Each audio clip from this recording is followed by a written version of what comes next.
Hello friend, welcome back to on my YouTube channel. Today we are going to learn about how to estimate the magnification power of a compound microscope. हम एक सूक्ष्मदर्शी जो संयुक्त सूक्ष्मदर्शी होती है उसका हम किस प्रकार से जो मैग्निफिकेशन पावर होता है उसे अलग अलग कंडीशन में एस्टिमेट कर सकते हैं वो आज हम देखेंगे। मीडियम की कोई टेंशन नहीं, मैं दोनों ही मीडियम में आपको समझाऊंगा, आपको सबको समझ में आएगा, तो लगे रहिए, इस वीडियो को देखते रहिए।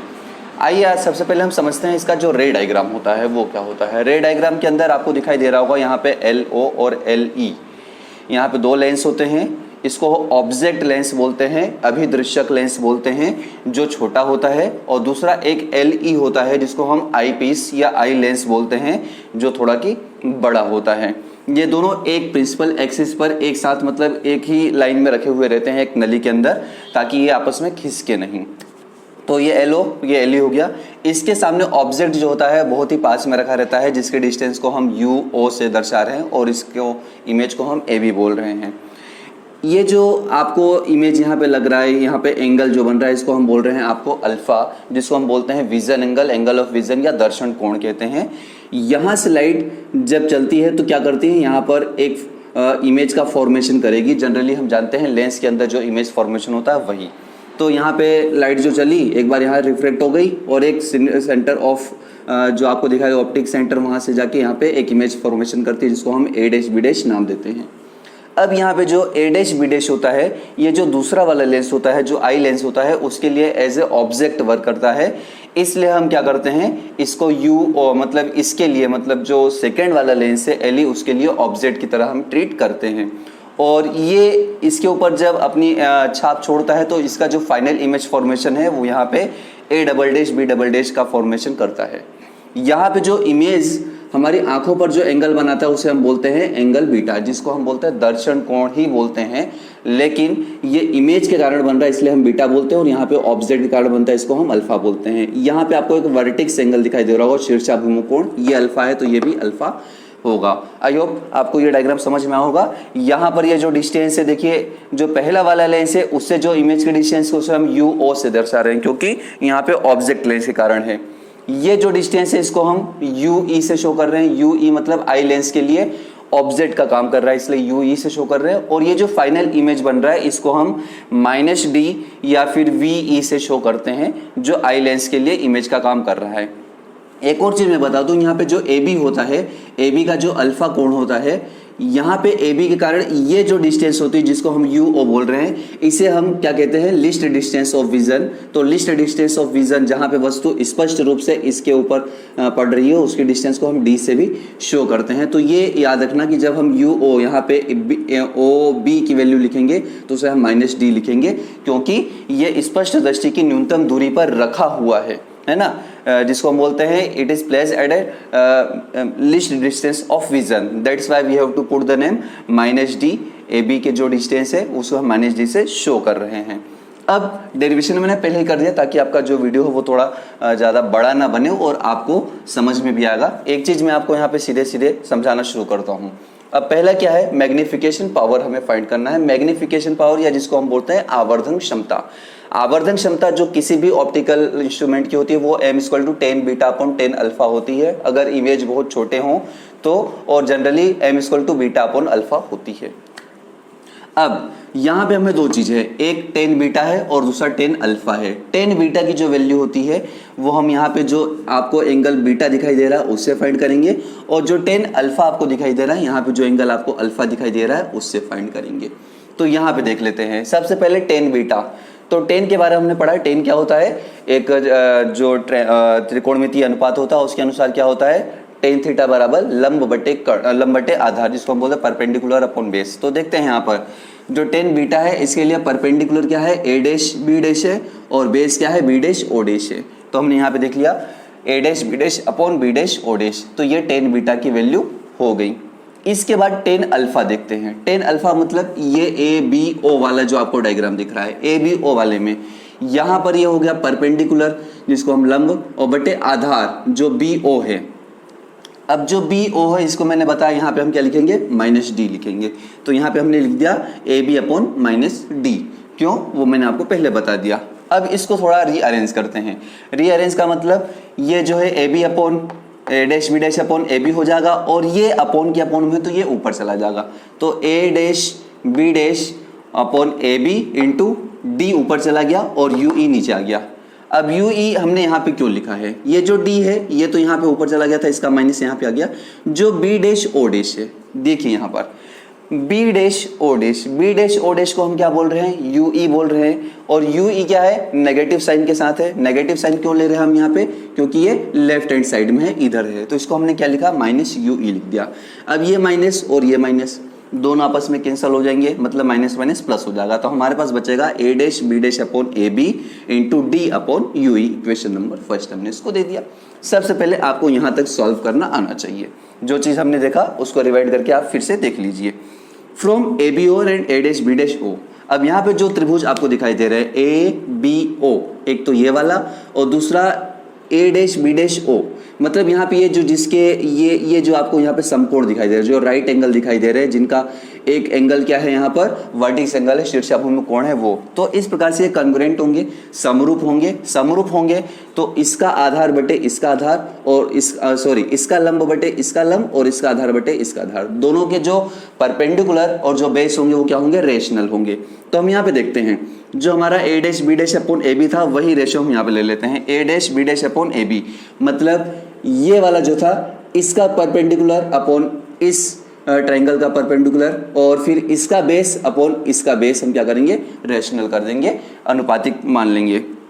तो A dash B dash upon A B equal to इसका बी डैश ओ हो गया, क्योंकि इसका जो बेस होगा वो बी डैश ओ और इसका जो बेस है वो बी ओ है, तो इसको हमने यहाँ पे लिख दिया। और चूंकि बी डैश ओ और बी ओ को हम क्या लिख सकते हैं, बी डैश ओ, जो बी डैश ओ है इसको हम लिख सकते हैं यू ओ, तो हमने ये जो बी डैश ओ था इसकी जगह हमने लिख दिया यहाँ पे, सॉरी वी ओ लिख दिया, और बी ओ जो था इसको हम यू ओ लिख ही रहे हैं पहले से ही, तो ये माइनस यू ओ था, ये हमने यहाँ पे माइनस यू ओ पुट कर दिया।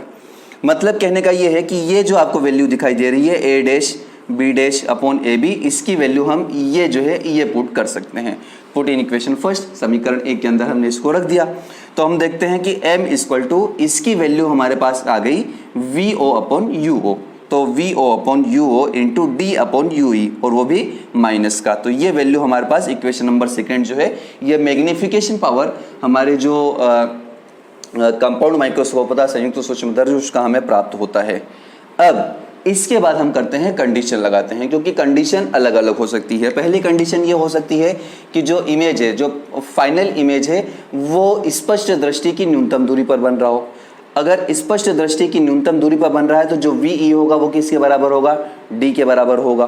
तो for final image at least distance V E जो हो जाएगा वो माइनस डी के बराबर हो जाएगा। तो लेंस फॉर्मूला हम जानते हैं 1/v minus 1/u equal to 1/f होता है। अब चूंकि हम इस वाले लेंस के लिए बात कर रहे हैं, इमेज इस पे बन रहा है, तो इस वाले लेंस के लिए जो इसका ऑब्जेक्ट डिस्टेंस यू ई है, इमेज डिस्टेंस वी है, और फोकल लेंथ क्या होगा इसका एफ ई होगा। तो 1/ve माइनस 1/ue, और ue जो है वो क्या है, नेगेटिव है, तो minus ue equal to 1/fe हो जाएगा। अब ये माइनस माइनस क्या हो जाएगा, प्लस हो जाएगा, इसको हम यहाँ पे प्लस लिख देते हैं, ये प्लस हो गया। तो 1/d plus 1/u equal to 1/fe। 1/ue की वैल्यू देखिए यहाँ पे d/ue है, तो इसको 1/ue की वैल्यू हम सबसे पहले फाइंड करते हैं। तो 1/ue इक्वल टू क्या होगा, ये जो d है ये इस तरफ चला जाएगा, तो 1/fe प्लस 1/d, तो ये चीज़ यहाँ पे हो गया। अब इसके अंदर हमने d का मल्टीप्लीकेशन और d का डिवाइडेशन कर दिया, हमने d का गुणा भाग कर दिया। d का गुणा भाग करने से d/ue, d/fe और d/ यहाँ पर क्या हो जाएगा, d हो जाएगा। तो d/ue इक्वल टू d/fe और d/d हो जाएगा 1। तो इसके यहाँ पे हमने जब d का मल्टीप्लीकेशन d का डिवाइडेशन कर दिया तो इस प्रकार से हमें इक्वेशन मिल रही है। ये जो आपको d/ue मिल रहा है इसको क्या करना है, ये जो आपको इक्वेशन नंबर सेकंड दिख रही है उसके अंदर d/ue दिखाई दे रहा है, इसकी जगह बस इसकी वैल्यू को रख देना है। तो हमारे पास m equal to minus v/uo था, और ये d/ue की वैल्यू आ गई 1 प्लस d/fe, तो m equal to minus v/uo 1 plus d/fe, और इस प्रकार से फर्स्ट वाला जो केस था वो हमारा सॉल्व हो गया।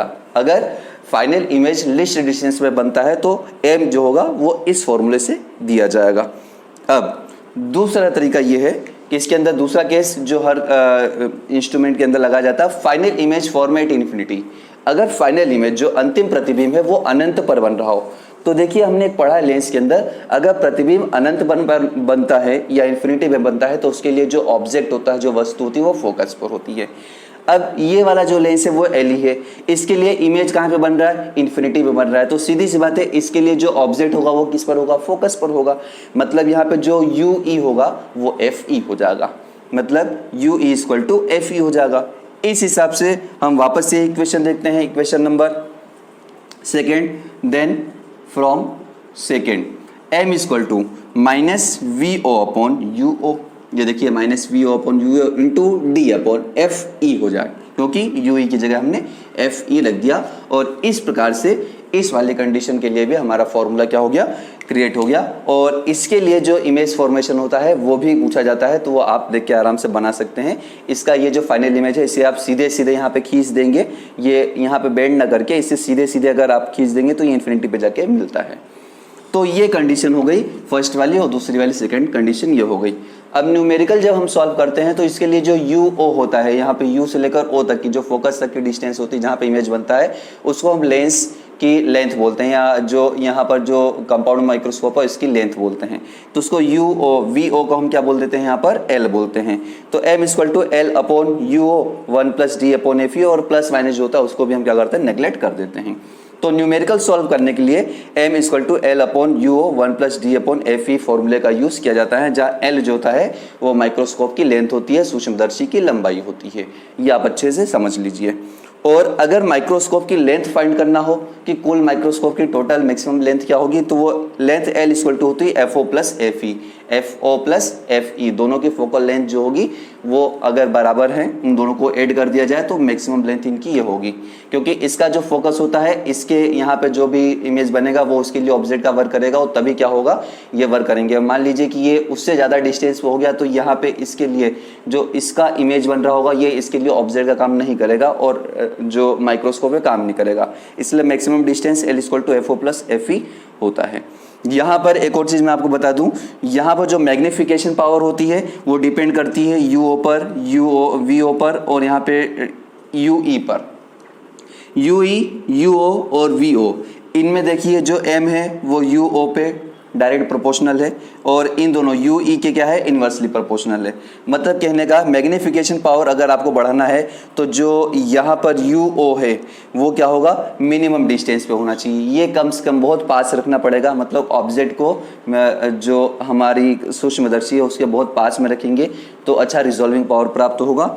दूसरा यहाँ पर जो डी होगा, सॉरी यू ओ जो हो, ये जो यू ओ है ये क्या होगा, मैक्सिमम होना चाहिए। ये अगर यू ओ मैक्सिमम होता है तो यहाँ पे क्या होगा, एम जो होगा वो मैक्सिमम होगा। दूसरा यू ई जो है, अगर यू ई की वैल्यू मिनिमम होगी तो एम ज़्यादा होगा। मतलब ये जो दूसरा वाले लेंस के पास जो इमेज फॉर्मेशन हो रहा है ए डैश बी डैश, अगर ये और पास में बनेगा तो रिजोल्विंग पावर, या जिसको हम कह सकते हैं मैग्निफिकेशन पावर, सॉरी, वो क्या होगा, हमारा अच्छा होगा। तो ये सारी चीज़ें आपको अच्छे से मालूम होनी चाहिए। आई होप आपको ये वीडियो पसंद आया होगा, और ये जो डेरिवेशन है बहुत ही सिंपल है, अगर हम एक बार याद कर ले तो बड़ी आसानी से इसको हम कर सकते हैं। एक बार रिवाइंड करके देख लीजिए, आपको ये फिर से समझ में आ जाएगा। और अगले वीडियो तक के लिए जो कि इसी टॉपिक से रिलेटेड हो सकता है, तब तक के लिए जय हिंद।